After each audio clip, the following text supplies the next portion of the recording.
विश्व मधुमेह दिवस मधुमेह मिलेट्स पर केंद्रित प्राथमिक वैश्विक जागरूकता अभियान है और प्रत्येक वर्ष 14 नवंबर को आयोजित किया जाता है।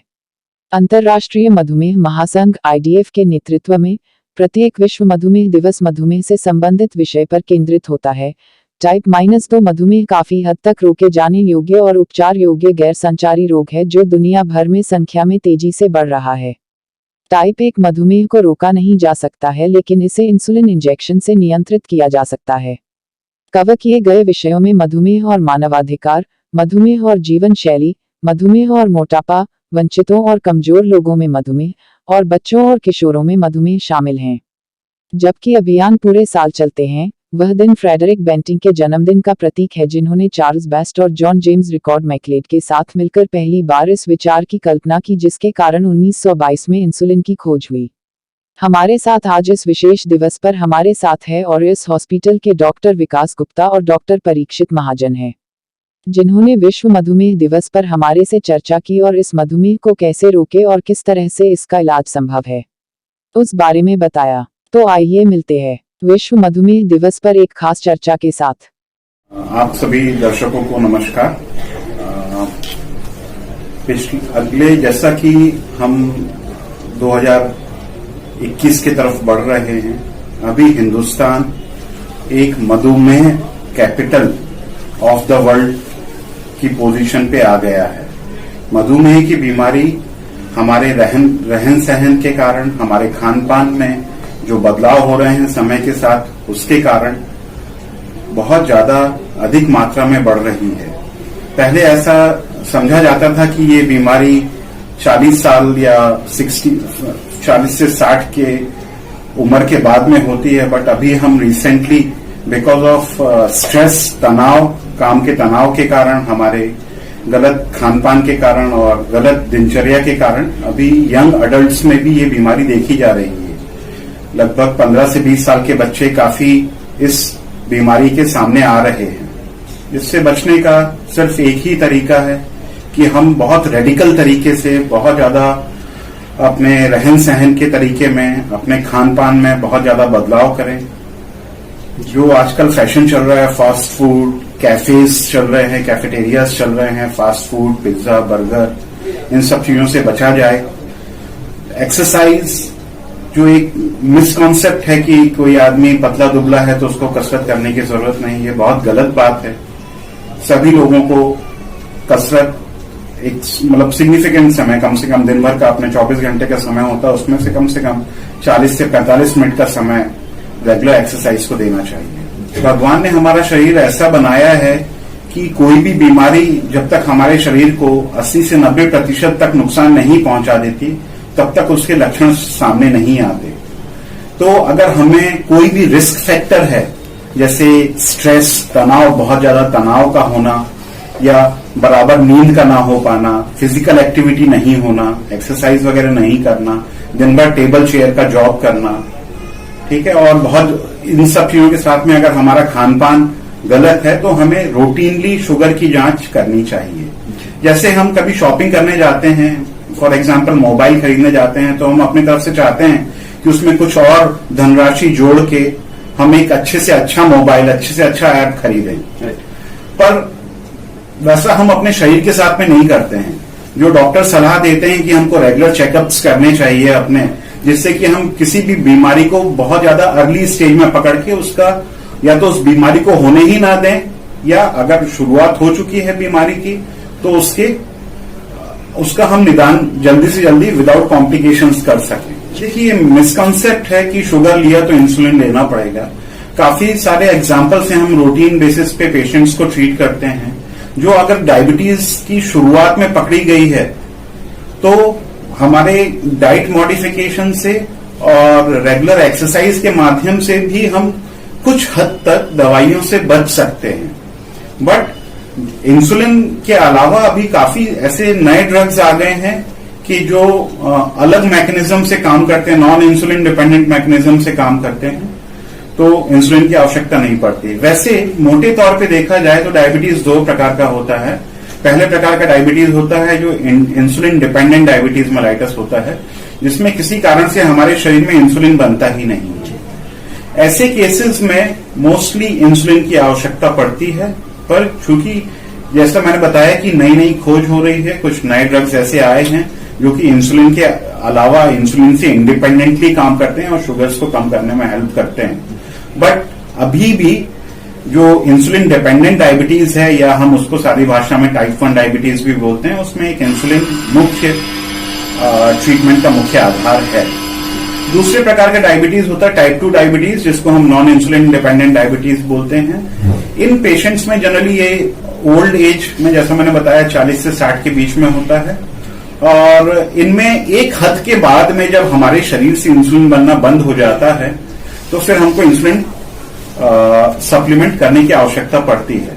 जो भी हम ड्रग्स का उपयोग करते हैं अभी तक मुख्य तौर पे, जिनको हम ओरल हाइपोग्लाइसेमिक ड्रग्स बोलते हैं, वो हमारे शरीर में जो पैंक्रियास में बीटा आइलेट सेल्स होते हैं उसको निचोड़ निचोड़ के इंसुलिन निकालने का काम करते हैं। तो एक बार वो बीटा आइलेट सेल्स फ्लश हो गए तो फिर हमको बाहर से इंसुलिन देने की आवश्यकता पड़ती है। ये हमको समझना चाहिए। डॉक्टर की सलाह, अगर डॉक्टर सलाह दे रहा है कि इंसुलिन लेना पड़ेगा तो उसको हमको एक्सेप्ट करना चाहिए। एक सिंपल सा एग्जांपल देता हूं, हम खाने में नमक खाते हैं, हम कभी नहीं सोचते कि मैं बचपन से नमक खा रहा हूं, कब तक खाऊंगा, क्योंकि वो हमारी रेगुलर दिनचर्या में शामिल है। तो भगवान ने किसी का शरीर ऐसा बनाया है, उसको इंसुलिन की कमी है या शुगर की प्रॉब्लम हो गई है, तो उसको इंसुलिन को एक्सेप्ट करना चाहिए। जैसा मैंने बताया कि कौन सी टाइप का डायबिटीज है, उसके हिसाब से उपचार संभव है। काफी अभी डायबिटीज के क्षेत्र में, जैसा मैंने बताया, हिंदुस्तान एक दुर्भाग्य की बात है कि वर्ल्ड का डायबिटीज कैपिटल है इंडिया। अभी काफी नए सारे ड्रग्स आ रहे हैं, काफी नए इंसुलिन भी आ रहे हैं। अभी कुछ इंसुलिन आए हैं जिनको हफ्ते में एक बार लेने की आवश्यकता पड़ती है, या कुछ नए इंसुलिन पंप्स आ गए हैं जिसमें हमको रेगुलरली दवाई लेने की या इंसुलिन सप्लीमेंट करने की आवश्यकता नहीं पड़ती है। वो इंसुलिन पंप अपने आप धीरे धीरे शरीर में इंसुलिन को रिलीज करते रहते हैं, ऑटोमेटिकली शुगर टेस्ट करके अपने आप शरीर में उसको ड्रग को डोज को एडजस्ट करके, इंसुलिन के डोज को एडजस्ट करके रिक्वायरमेंट के हिसाब से रिलीज करते रहते हैं। उसमें कुछ भी आवश्यकता नहीं पड़ती। थोड़ा सा इस समय वो कॉस्टली ऑप्शन है। इसके अलावा ओरल हाइपोग्लाइसेमिक एजेंट्स आते हैं, जैसा मैंने बताया कि वो इंसुलिन को सीक्रेट करते हैं, बच्चे कुछ इंसुलिन को, और काफी नए ड्रग्स भी आए हैं जो नॉन इंसुलिन डिपेंडेंट तरीके से काम करते हैं और हार्ट और किडनी की सेफ्टी को भी हेल्प करते हैं। सबसे इंपॉर्टेंट संदेश है dietary modification and regular exercise. बस देखिए, ये बोल देना कि मधुमेह या डायबिटीज एक खानदानी या आनुवांशिक बीमारी है, ये मेरा ऐसा सोचना है कि हम अपने पूर्वजों को उस चीज के लिए रिस्पॉन्सिबल ठहरा रहे हैं। उससे पहले हम ये देखें कि हम उससे बचने के लिए खुद क्या कर रहे हैं। क्या हम एक्सरसाइज कर रहे हैं? क्या हम अपनी डाइट का ध्यान दे रहे हैं? क्या हम रेगुलर एडिक्वेट स्लीप ले रहे हैं? कोई भी प्रॉब्लम आए उसके लिए सीधे दूसरे आदमी को जवाबदार ठहरा देना, ये सबसे मूर्खतापूर्ण काम है। आप पहले खुद को असेस करिए, फिर उसके बारे में। अपने यहाँ पे मधुमेह से डील करने के लिए सभी प्रकार की फैसिलिटीज अवेलेबल हैं। Full time diabetes concept clinic है, जिसके लिए मैं डॉक्टर विकास गुप्ता और डॉक्टर परीक्षित महाजन हम दोनों काम करते हैं डेडिकेटेडली। और इसके अलावा इससे आने वाले कॉम्प्लिकेशंस हैं, जैसे हार्ट की प्रॉब्लम्स, किडनी के प्रॉब्लम्स, आईज के प्रॉब्लम्स, उसके लिए, या फिर कोई सर्जिकल प्रॉब्लम, डायबिटिक फुट का सर्जिकल प्रॉब्लम, उसको एड्रेस करने के लिए सारे सीनियर कंसल्टेंट्स और सभी प्रकार की सुविधाएं उपलब्ध हैं।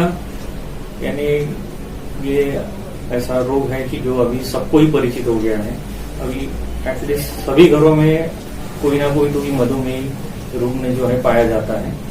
इसका जो कारण है कि पहले के जमाने में नहीं था जहाँ बहुत ज्यादा, और अभी हमारी लाइफस्टाइल, बाकी बहुत सारे फैक्टर्स है।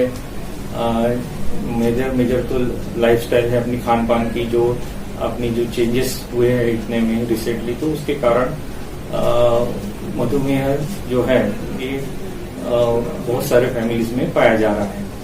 इसमें ऐसा पहले के जमाने में बोलते थे कि ये अमीरों का ही रोग है, लेकिन अभी कोई भी गरीब भी नहीं छूटा है इसमें सभी को ही इक्वली अफेक्ट हो रहा है। और ऐसा माना जाता है अपने एशियन पॉपुलेशन में एटलीस्ट 5 या 6 लोगों में से कोई एक लोगों को 5 या 6 में से एक जन को तो कम से कम मधुमेह हो जाता है। तो ये जो डायबिटीज है, ये डायबिटीज 2 प्रकार के रहते हैं, ये सबको मालूम है। एक रहता है कि टाइप 1 डायबिटीज, जिसमें एक मेजर डिफरेंस ऐसा रहता है कि ये पेशेंट इंसुलिन डिपेंडेंट रहते हैं। इसमें ऐसा है कि अगर इनको इंसुलिन ना मिले तो इनकी जान को खतरा होगा, क्योंकि इनकी बॉडी में इंसुलिन बनता ही नहीं। तो इसीलिए इसमें ज्यादातर ये बच्चों में पाया जाता है और वो बच्चे बचपन से ही उनको इंसुलिन लेना पड़ता है। और जो टाइप 2 रहता है, इसको बोलते हैं कि नॉन इंसुलिन डिपेंडेंट डायबिटीज। तो इसमें ये ज्यादातर ओल्ड यानी बच्चों में से यानी एडोलेसेंट से ज्यादा यंग एज से चालू हो जाता है। पहले के जमाने में ज्यादा 45 के ऊपर या 50 के ऊपर लोगों को ही होता है, लेकिन अभी आजकल बहुत जल्दी भी चालू हो रहा है। तो इसमें डायबिटीज में इसमें टैबलेट्स अपन यूज कर सकते हैं। लाइफस्टाइल मॉडिफिकेशन बहुत इंपॉर्टेंट है इसमें। उसमें आपने रेगुलर एक्सरसाइजेस किया, योगा, प्राणायाम, ये सब चीजें किया तो हम उसको कंट्रोल में रख सकते हैं, डाइट कंट्रोल में रख सकते हैं डाइट की इससे। और कुछ मेडिसिन लेके अपना गोल यही होना चाहिए कि अपना डायबिटीज कोई भी तरह से, कोई भी यानी खान पीन जो डाइट कंट्रोल रहा, एक्सरसाइज रहा या मेडिसिन रहा, बहुत सारे लोग बहुत सारी अलग अलग पैथियां भी यूज करते हैं। तो किसी से भी एटलीस्ट अपना डायबिटीज कंट्रोल रहे। और सिर्फ डायबिटीज ये सिर्फ शुगर के तक सीमित नहीं है कि मैंने मेरा डायबिटीज शुगर कंट्रोल कर लिया तो मैं सब कुछ बढ़िया हो गया, ऐसा नहीं है। कि डायबिटीज की वजह से सबको ही आजकल कल्पना है कि शरीर के विभिन्न अंगों पे असर होता है इसका। तो उसके लिए रेगुलर तौर पे जांच पड़ताल करना, डॉक्टर से रेगुलर मिलना, ये बहुत जरूरी है। सर, हमारे दर्शकों को आप ये भी बताइए कि जो पोस्ट कोविड ईरा में देखा गया कि जिन्होंने स्टेरॉइड लिया हुआ है, जिनका अनकंट्रोल ब्लड शुगर है या जिनका बीपी के प्रॉब्लम्स है, उसका इफेक्ट मल्टी ऑर्गन पर किस तरह से होता है, उसके बारे में आप बताइए। अभी पोस्ट कोविड में मोस्टली जो भी पेशेंट्स ने जिसको कोई कारणवश स्टेरॉइड्स लेना पड़ा, उसमें डेफिनेटली स्टेरॉइड्स ऐसा रहता है कि जो डायबिटिक पेशेंट्स रहते हैं उसमें उनका शुगर लेवल है वो बढ़ जाता है।